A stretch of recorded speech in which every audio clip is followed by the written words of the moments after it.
You won't believe what happened when my wife ignored an HOA fine from our neighborhood's self-declared queen, Karen. It all started when my wife decided to plant a small vegetable garden in our front yard.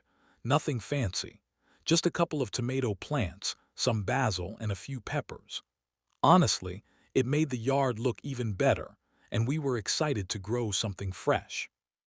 Apparently, that was a crime in the eyes of Karen, the HOA president who seems to think she's running a military base instead of a suburban street. The next day, we found a notice stuck to our front door. It was a formal violation letter from the HOA. They claimed the garden broke community guidelines and they slapped us with a $200 fine. My wife, she crumpled it up and tossed it in the trash. She said, "I'm not paying a fine for growing food. Let her come dig it up herself." And that, apparently, was the ultimate challenge. Karen started coming by every single day, taking pictures, filming our yard. At one point, she even walked onto our lawn to measure the garden bed with a tape measure. I kid you not. She was acting like she was conducting a criminal investigation. A week later, we heard a knock on the door. And guess what? It was the police. Two officers. Karen was standing behind them, arms crossed, smug look on her face like she had just brought down a mafia boss.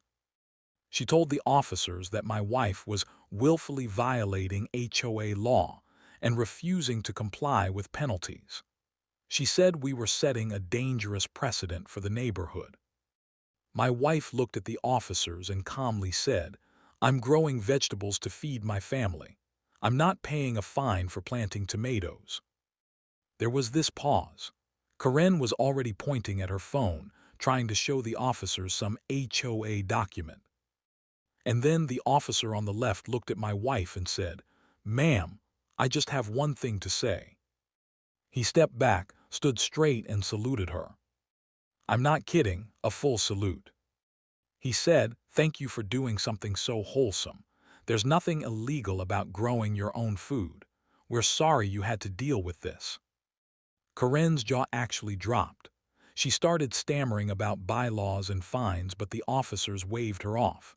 They said, "We're not here to enforce HOA rules. This is a civil issue, not a criminal one. You called us for this." They left. Karen stormed off in silence. And my wife, she went back to watering her garden like nothing had happened. Now every time I walk outside, I can't help but smile at those tomato plants. Not just because we're growing food, but because they shut Karen down without saying a single word. And no, we still haven't paid that fine.